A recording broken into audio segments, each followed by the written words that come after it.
Hello dear student, और आप सभी का यहाँ पे स्वागत है केमिस्ट्री विद बेंजाल सर। आज देखिए हम यहाँ पे वीवीटी से संबंधित संयोजकता आबंध सिद्धांत, वैलेंस बॉन्ड जो थ्योरी है, संयोजकता आबंध सिद्धांत जो हमारा है उससे संबंधित यहाँ पे एक क्वेश्चन को सॉल्व करेंगे। ऐसे क्वेश्चन जो बोर्ड एग्जाम में कई बार पूछे जाते हैं, तो आप यहाँ पे देखिए कि संयोजकता आबंध सिद्धांत के आधार पर समझाइए कि वर्ग समतलीय संरचना वाला NiCN4 आयन प्रतिचुंबकीय है तथा चतुष्फलकीय संरचना वाला NiCl4 आयन अनुचुंबकीय है। तो स्टूडेंट, जो हम ये चैप्टर में आपको बताए हैं पहले भी कि जो हमारा चुंबकीय व्यवहार है अनुचुंबकीय और प्रतिचुंबकीय, तो इसमें हमने कहा था कि भाई जो अनपेयर्ड इलेक्ट्रॉन हैं, अयुग्मित इलेक्ट्रॉन अगर कहीं पे पाए जाते हैं तो वहाँ पे जो हमारा आयन है या कॉम्प्लेक्स है हमारा, या उपसंयोजी जो हमारा यौगिक है, तो उसका जो व्यवहार हो जाएगा अनुचुंबकीय हो जाएगा। और जहाँ पे अनपेयर्ड इलेक्ट्रॉन जो हैं वो अब्सेंट होंगे, अनपेयर्ड इलेक्ट्रॉन नहीं होंगे, वहाँ पे क्या होगा, प्रतिचुंबकीय होगा। ऐसे ही हमने कलर के लिए भी कहा था कि रंगीन आयन कौन बनाएगा, रंगीन आयन बनाएगा जिसके पास अनपेयर्ड इलेक्ट्रॉन होंगे। अगर डी में सारे इलेक्ट्रॉन हमारे फुल फिल्ड हैं तो क्या होगा, कोई कलर शो नहीं करेगा, अनपेयर्ड इलेक्ट्रॉन का होना ज़रूरी है। जो अनपेयर्ड इलेक्ट्रॉन होते हैं वो क्या करते हैं, एनर्जी को गेन करके लोअर लेवल से हाई लेवल में चले जाते हैं, उच्च ऊर्जा स्तर में चले जाते हैं, ठीक है ना। तो यहाँ पे आप देखिए, और फिर ये साथ में ये देखना चाहिए कि जो हमारा संकुल आयन है, जो कॉम्प्लेक्स आयन है हमारा, जो संकुल आयन है, उसमें जो लिगेंड है वो किस प्रकार का है, प्रबल क्षेत्र लिगेंड है या दुर्बल क्षेत्र लिगेंड है। अगर प्रबल लिगेंड होता है तो वो क्या कराता है, वो इलेक्ट्रॉनों का युग्मन कराता है, पेयरिंग कराता है। तो इलेक्ट्रॉनों की अगर पेयरिंग हो जाएगी तो उसका व्यवहार कैसा हो जाएगा, डायमैग्नेटिक हो जाएगा, प्रतिचुंबकीय हो जाएगा, है ना। पैरामैग्नेटिक और डायमैग्नेटिक जो आप प्रॉपर्टीज आप जानते हैं।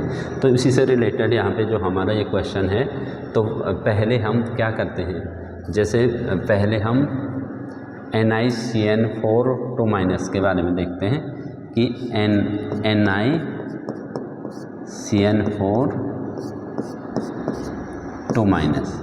तो सबसे पहले हम इसमें क्या देखते हैं, जो हमारा सेंट्रल मेटल एटम है, जो सेंट्रल मेटल एटम है, सेंट्रल मेटल एटम केंद्रीय धातु परमाणु जो हमारा होता है, केंद्रीय धातु परमाणु, केंद्रीय धातु परमाणु की जो हम ऑक्सीकरण संख्या निकालते हैं और फिर उसका इलेक्ट्रॉनिक विन्यास लिखते हैं ग्राउंड स्टेट में, और आयन वाला इलेक्ट्रॉनिक विन्यास लिखते हैं, ठीक है ना। तो यहाँ पे हमारा जो Ni है ये हमारा केंद्रीय धातु परमाणु है, क्योंकि इसी पे ये चिपके हुए हैं। जैसे यहाँ पे ये Ni है ना, Ni, तो Ni के चारों ओर से ये Cn माइनस आ रहे हैं, Cn माइनस आ रहे हैं। यहाँ पे मैं शॉर्ट में समझा रहा हूँ, ये Cn माइनस और इधर से भी Cn माइनस, ये Cn माइनस यहाँ पे आ रहे हैं। तो कैसा कह रहे, समतलीय। तो यहाँ पे ये कैसा स्ट्रक्चर बनाएगा, समतलीय स्ट्रक्चर ऐसे बनाएगा, इसको कहते हैं समतलीय, समझ रहे। तो इस प्रकार से लिगेंड आएंगे और लिगेंड आ करके इस पर क्या करेंगे, अपना इलेक्ट्रॉनिक लॉन पेयर इसको देंगे। तो इस पे हमने सबसे पहले इसकी ऑक्सीकरण संख्या लिखनी है, ऑक्सीडेशन नंबर सबसे पहले इसका निकालना है, ठीक है ना। तो यहाँ पे देखो, जिसकी निकालते हैं उसको x मानते हैं, और x प्लस Cn माइनस में, Cn में जो होता है, Cn माइनस ही बोल रहा हूँ कि -1 होती है Cn की, ठीक है ना। तो यहाँ पे 4 Cn है, 4 इंटू -1 इक्वल टू पूरे पे क्या है हमारा -2 का चार्ज है, ठीक है ना। तो ये x 4 1 जा 4 हो जाए, प्लस माइनस का माइनस, x -4 इक्वल टू -2 तो x इक्वल टू हो जाएगा, ये माइनस का 4 उधर जाके प्लस का 4 हो जाएगा, -2 + 4 और तो x इक्वल टू क्या हो जाएगा +2। तो मतलब यहाँ पे जो हमारी ये Na की जो ऑक्सीकरण अवस्था आएगी वो +2 है, ठीक है ना। तो Na का तो एक तो हम ग्राउंड स्टेट में लिखते हैं Na का कि ग्राउंड स्टेट में Na जो होता है कि Na 28, ठीक है ना। फिकोनी है ना। तो जो हमारा आयरन है वो 26 है, कोबाल्ट 27 है और निकेल हमारा है 28। इस प्रकार से आपको इसको याद रखना है इन सभी को। तो 28 का जो हम शॉर्ट वाला लिखते हैं तो ये ऑर्गन लिखते हैं 18 है ना, और 3D और 4s, ठीक है। तो 18 2 20 हो गया, ठीक है ना। 18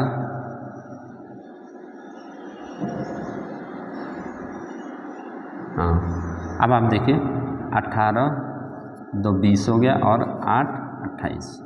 तो इस प्रकार से हम इसको लिखेंगे। यहाँ पे इसको हम क्या करेंगे, देखो 3D में कितने हैं,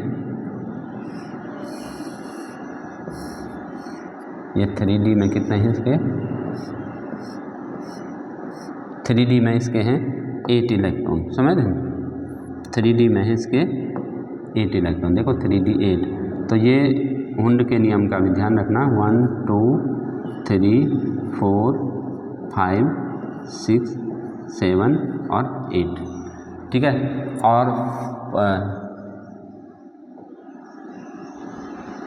ठीक है, अब इस प्रकार से अब हम आगे देखेंगे 4s में, ठीक है। 3D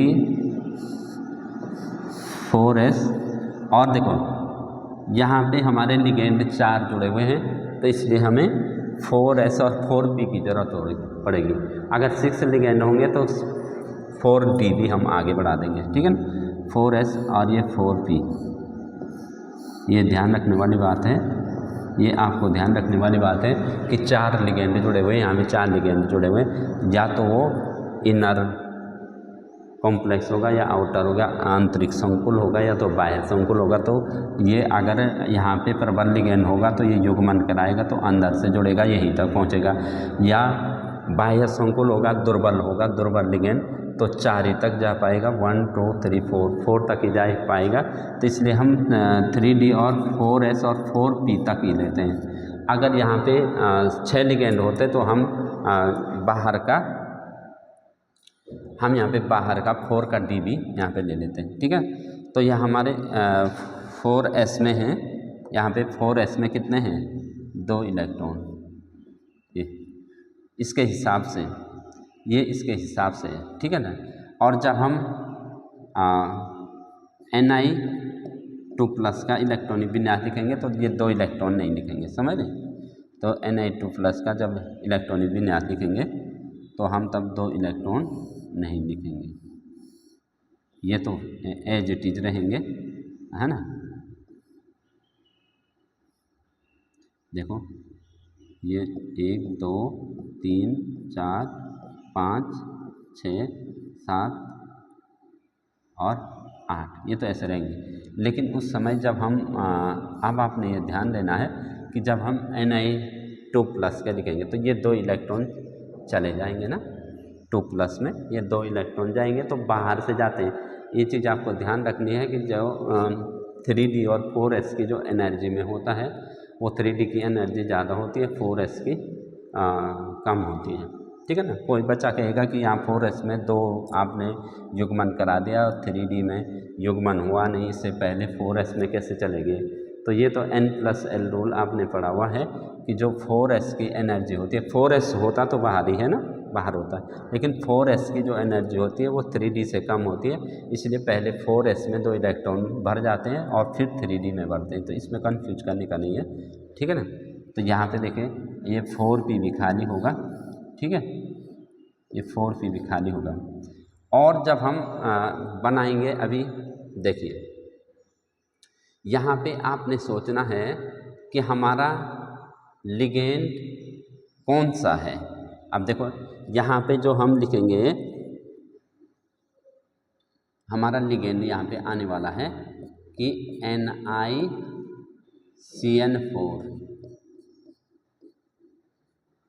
NiCN4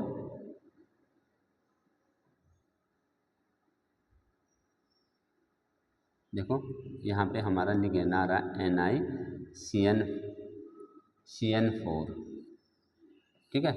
NiCN4 2 माइनस, इसमें Ni का जो लिखेंगे तो आपको ये देखना है कि जो हमारा CN होता है, ठीक है ना, ये थोड़ा आप लोगों को ध्यान रखना पड़ेगा। ये Ni यहाँ पे Ni का जो होगा ये थोड़ा आपको ध्यान रखना पड़ेगा कि जो प्रबल लिगेंड और दुर्बल लिगेंड का थोड़ा ध्यान रखना पड़ेगा। प्रबल लिगेंड और यहाँ पे दुर्बल लिगेंड, ठीक है। जो स्ट्रॉन्ग लिगेंड होते हैं और वीक लिगेंड होते हैं उनका आपको थोड़ा ध्यान रखना पड़ेगा। तो यहाँ पे जो CN है इसको भी हम अलग से पढ़ाएंगे।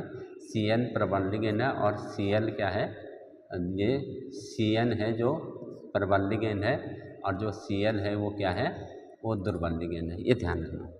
और जब प्रबल लिगेंड कहीं पे जुड़ता है तो वो क्या कराता है, वो इलेक्ट्रॉन का युग्मन कराता है। ये ध्यान रखना कि प्रबल लिगेंड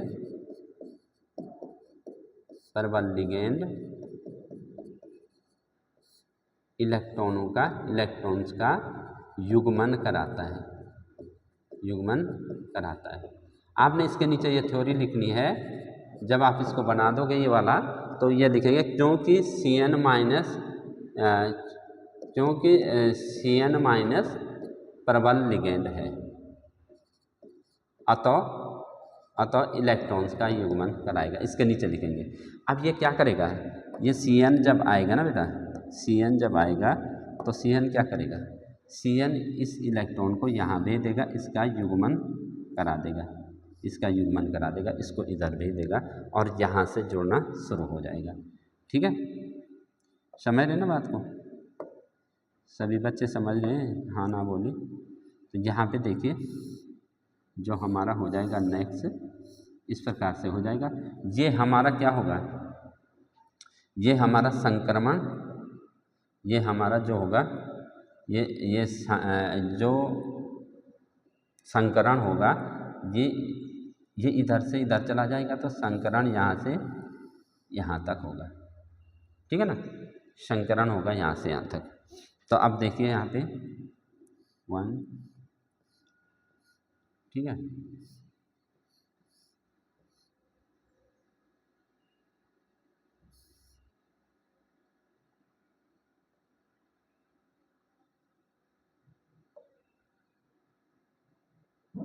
हाँ, अब ये संक्रमण होगा यहाँ पे, संकरण होगा। अब ये देखिए आप, ये देखिए ये इलेक्ट्रॉन यहाँ चला जाएगा, ये इलेक्ट्रॉन यहाँ चला जाएगा, तो ये इस प्रकार से हमारा हो जाएगा ये युग्मन। क्योंकि हमने पहले ही बताया क्योंकि CN माइनस प्रबल लिगेंड है इसलिए ये इलेक्ट्रॉन का युग्मन कराएगा। और जो CN माइनस इधर से इधर आ रहा तो CN माइनस के इलेक्ट्रॉन हम इस प्रकार दूसरे कलर से दिखा देते हैं। ये CN माइनस आ रहा है, यहाँ से जुड़ रहा है CN माइनस, देखो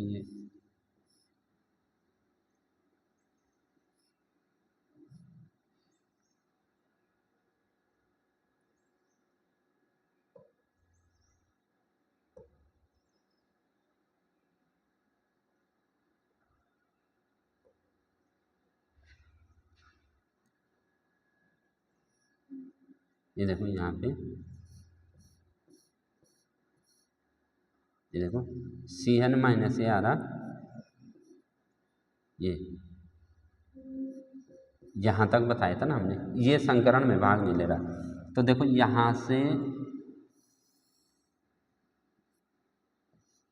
यहाँ तक ये आ रहा CN माइनस, ये देखो यहाँ पे ये CN माइनस और CN माइनस।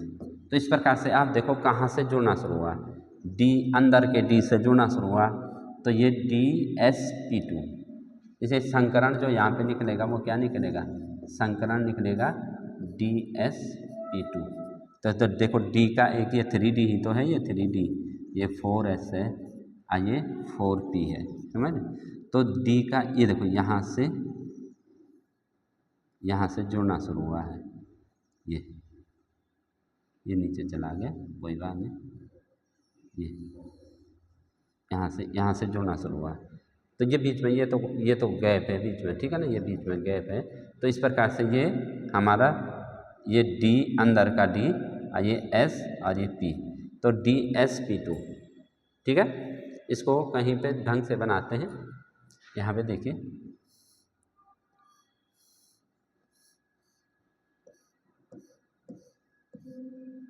ये 3D है और ये यहाँ पे 4s है, ठीक है, और ये यहाँ पे 4p है। तो ये 3D हो गया, ये 4s हो गया और ये 4p हो गया, समझ रहे। तो ये D में तो जो पहले से ये यहाँ पे जो पहले से ये यहाँ पे दो इलेक्ट्रॉन थे, दो इलेक्ट्रॉन, लेकिन जो 7वां 8वां इलेक्ट्रॉन था उसका युग्मन करा दिया है इसने, ठीक है, इसका युग्मन करा दिया है यहाँ पे, ठीक है। तो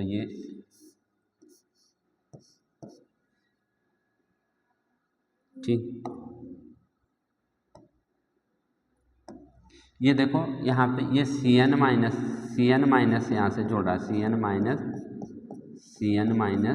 3 और Cn-4, ये 4 कक्षक भाग ले रहे हैं किसमें, संकरण में। तो ये संकरण हो रहा है DsP2, ठीक है। तो यहाँ से ऐसे में दिखा दो,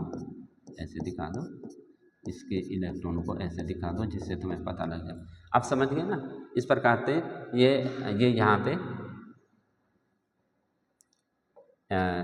यहाँ पे जो इसके इलेक्ट्रॉन, ये Cn- के इलेक्ट्रॉन, ये Cn-, तो आप देखो यहाँ पे अनपेयर्ड इलेक्ट्रॉन एक भी नहीं है, एक भी अनपेयर्ड इलेक्ट्रॉन नहीं है। तो इसीलिए ये क्या है, प्रतिचुंबकीय है, ये रंगहीन है, प्रतिचुंबकीय है, समझ रहे। और जो मैग्नेटिक प्रॉपर्टीज जो हम कह रहे हैं कि पैरामैग्नेटिक, ऐसे सीधे NiCl4, अब सेकेंड इसमें देखेंगे NiCl4 जो हमारा है 2-, ठीक है ना। तो यहाँ पे भी आप देखिए सेम वही का निशान है, ये जिसकी ऑक्सीडेशन नंबर लिखनी वो X है, प्लस ये 4 है, 4 इंटू Cl पे क्या होता है -1, इक्वल टू पूरे आयन पे जो है -2 है। तो ये हमारा हो जाएगा प्लस माइनस का माइनस, x ऋण 4 बराबर -2, तो x बराबर हो जाएगा -2 प्लस 4, तो x बराबर हो जाएगा +2।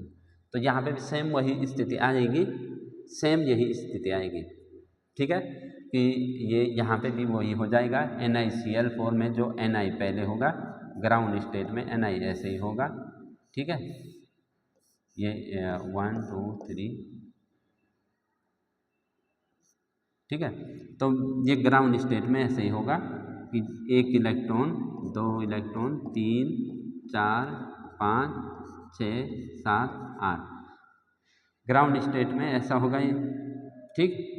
और ये F4s में इसके 2 हैं, 4s में 2 हैं और 4p में नहीं है, ठीक है। तो ये 3D हो गया, ये 4s हो गया और ये 4p हो गया, जो हमने यहाँ देखा था, ये 3D 4s 4p, ठीक है। इसमें होता ये है कि Cl दुर्बल लिगेंड है, इसलिए Cl इन दो इलेक्ट्रॉनों का युग्मन नहीं कराता है, ठीक है, इलेक्ट्रॉनों का युग्मन नहीं कराता है और वो आगे से जुड़ने लग जाता है, सीधे आगे से जुड़ जाता है। तो यहाँ पे जो Cl- है, देखो यहाँ पे जो संकरण में यहाँ पे भी जो Ni2+ ही होगा, Ni2+, तो Ni2+ में क्या हो जाएगा, Ni2+ में ये हो जाएगा, Ni2+ में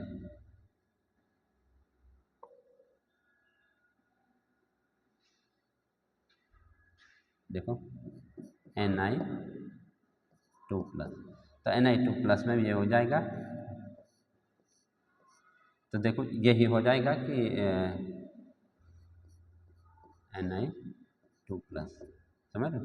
तो 1 2 3 4 5 6 7 और 8, तो इसमें तो यही रहेंगे, 8 ही रहेंगे, समझ रहे हैं कि जो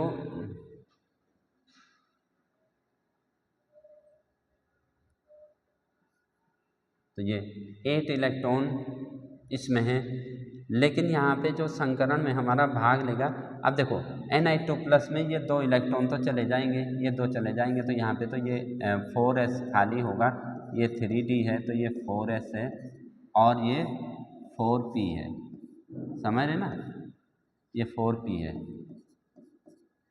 ठीक। तो यहाँ तक तो आप समझ चुके हैं, ठीक।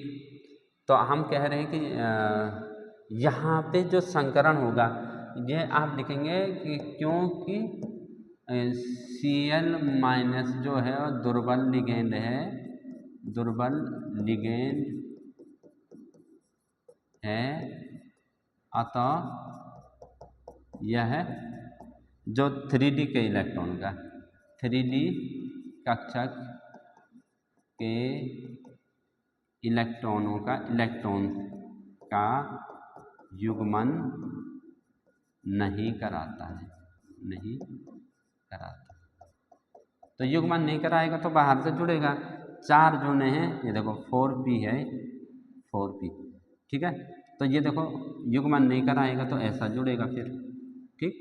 तो यहाँ पे एक Cl माइनस यहाँ आएगा, एक Cl माइनस यहाँ आएगा, एक Cl माइनस यहाँ आएगा, एक Cl माइनस यहाँ आएगा इसमें, तो ये ऐसे यहाँ पे डबल डबल इलेक्ट्रॉन लेके आएंगे, ठीक। तो यहाँ पे जो संकरण कहलाएगा क्या कहलाएगा, ये वाला हमारा 4p है, 4p, ठीक है, ये 4p। तो sp3 संकरण यहाँ पे क्या हो जाएगा, संकरण हो जाएगा 4p, ये 4p कितनी बार डिस्टर्ब हो रहा, संकरण यहाँ पे क्या कहलाएगा, sp3, sp3 संकरण यहाँ पे हमारा कहलाएगा। ये 4s है, ये 4p है, समझ रहे ना, ये 4p है, 4p, ठीक है, ये नीचे का। तो देखिए यहाँ पे देखो s का एक कक्षक, s का एक कक्षक और p के 3 कक्षक, तो यहाँ पे जो संकरण होगा sp3, और यहाँ पे एक अनपेयर्ड इलेक्ट्रॉन भी बचे हैं, 2 अयुग्मित इलेक्ट्रॉन, ये अयुग्मित इलेक्ट्रॉन, अयुग्मित इलेक्ट्रॉन। तो अयुग्मित इलेक्ट्रॉन होंगे तो ये क्या होगा, अनुचुंबकीय, अनुचुंबकीय। तो अयुग्मित इलेक्ट्रॉनों के कारण रंगीन भी होगा, अनुचुंबकीय भी होगा। जो हमने बताए हैं कि अयुग्मित इलेक्ट्रॉन से क्या होता है कि अयुग्मित इलेक्ट्रॉन के होने के कारण कोई भी हमारा संकुल यौगिक होता है वो रंगीन आयन देता है, अनुचुंबकीय होता है और बहुत सारी सी उनकी प्रॉपर्टी। देखो यहाँ बाहर जोड़ा है, ये अंदर के डी से नहीं जोड़ा, पहले ही बाहर के डी पे नहीं जा रहा है, ठीक है ना। वो अष्टफलकीय में होता है, जनरली अष्टफलकीय जो संकुल होते हैं तो उनमें होता है कि ये आंतरिक संकुल है कि बाह्य संकुल है, ठीक है ना। यहाँ तो इसमें तो हमें पता चल रहा है कि ये अंदर के डी से जुड़ रहा है, अंदर के डी से जोड़ा है, लेकिन यहाँ तो बाहर के डी नहीं जा रहा ना, 4p ही तक जा रहा है, तो 4d में नहीं जा रहा, तो इसको बाह्य संकुल हम कैसे कहेंगे। हाँ, अंदाजे से कह सकते हैं कि ये बाहर की ओर जा रहा है तो बाह्य संकुल बोल सकते हैं। ये तो क्लियरली अंदर के डी से जुड़ रहा है तो इसको हम आंतरिक संकुल कह सकते हैं। लेकिन जनरली जो हमारा संकुल का जो आंतरिक संकुल और बाह्य संकुल वाला जो कॉन्सेप्ट है वो अष्टफलकीय में होता है, समझ रहे हैं। ये देखो, और जो चतुष्फलकीय, देखो अब जो sp3 संकरण आपने पहले 11वीं में भी पढ़ा है कि sp3 अगर हमारा संकरण है तो उसकी ज्यामिति कैसे होती है, चतुष्फलकीय, पढ़ा था ना आपने, चतुष्फलकीय, जिसमें आपने मीथेन का उदाहरण पढ़ा था, NH3 NF3 इनके उदाहरण पढ़े थे ना, चतुष्फलकीय संरचना कि जैसे एक यहाँ पे हर ये और ये, ठीक है ना, ये चतुष्फलकीय संरचना जो आपने पढ़ी थी। और यहाँ पे जो वर्ग समतलीय, देखो अब जब हमारा DsP2, ठीक है ना, तो जब DsP2 हमारा जो संकरण होता है तो यहाँ पे वर्ग समतलीय होता है कि जैसे हम कह रहे हैं कि निकेल पे आ रहा है, निकेल पे आ रहा है तो एक इधर से आ रहा है, एक इधर से Cn इलेक्ट्रॉन लेकर के आ रहा है, एक इलेक्ट्रॉन एक Cn इधर से आ रहा है, एक Cn इधर से आ रहा है। तो ये देखो, ठीक है ना, यहाँ पे देखिए तो ये हमारा, तो यहाँ पे निकेल है ना, निकेल, तो ये देखिए यहाँ पे वर्ग समतलीय संरचना बन रही है कि नहीं बन रही, बताइए। वर्ग समतलीय, ये हमारे Cn आ रहे हैं, Cn यहाँ से Cn आ रहे हैं, यहाँ से आ रहे Cn, यहाँ से भी आ रहा Cn, तो ये वर्ग समतलीय हमारी संरचना यहाँ पे बन रही है, समझ रहे, ठीक है। और यहाँ पे देखिए अगर हम इधर इसको निकेल को रखते हैं निकेल को, तो ये Cl माइनस ऐसे ऐसे आ रहे हैं, Cl माइनस, Cl माइनस, ठीक है। तो इस प्रकार से ये sp3 में जो होती है वो चतुष्फलकीय होती है। और जो, लेकिन यहाँ पे जो मेन इन्होंने पूछा है कि प्रतिचुंबकीय और अनुचुंबकीय, ठीक है। तो हमारे को क्या देखना है यहाँ पे, मेन वही देखना है, क्योंकि जो हमारा NiCN4 2 माइनस, मेन बात यह है कि जो NiCN4 2 माइनस जो हमारा संकुल है, संकुल आयन है, तो इसमें क्या है, जो हमारा लिगेंड है वो है प्रबल लिगेंड। जो Cn होता है साइनो या साइनिडो, ये प्रबल लिगेंड होता है। अब प्रबल लिगेंड क्या करता है, इलेक्ट्रॉनों का युग्मन कराता है। जो 3D में जो अनपेयर्ड इलेक्ट्रॉन होते हैं ना, उनका युग्मन करा देता है। युग्मन कराने के कारण अनपेयर्ड इलेक्ट्रॉन बचते नहीं हैं। तो अनपेयर्ड इलेक्ट्रॉन नहीं बचेंगे तो भैया फिर क्या हो जाएगा, प्रतिचुंबकीय, है ना, डायमैग्नेटिक हो जाएगा। और जो हमारा Cl माइनस होता है, जो NiCl4 2 माइनस, देखो सेंट्रल मेटल एटम वहाँ भी निकेल है, यहाँ भी निकेल है, दोनों जगह सेंट्रल मेटल एटम निकेल है। जो उस पर चार्ज है 2 माइनस 2 माइनस, और जो सेंट्रल मेटल एटम है उस पर 2 प्लस उसकी ऑक्सीकरण अवस्था दोनों में है, समझ रहे, तो दोनों में है। लेकिन यहाँ पे क्या है, यहाँ पे प्रबल लिगेंड आ रहा है, तो प्रबल लिगेंड के कारण ये इलेक्ट्रॉनों का, अनपेयर्ड इलेक्ट्रॉनों का युग्मन करा देता है। यहाँ पे दुर्बल लिगेंड आ रहा है, वो युग्मन नहीं करा पाता, इसलिए अनपेयर्ड इलेक्ट्रॉन बच जाते हैं और इसके कारण ये क्या होता है, अनुचुंबकीय हो जाता है। तो आज के लिए इतने ही, ठीक है। आगे की वीडियो में मिलेंगे, बाय बाय। और वीडियो को लाइक और सब्सक्राइब जरूर करें। Thank you.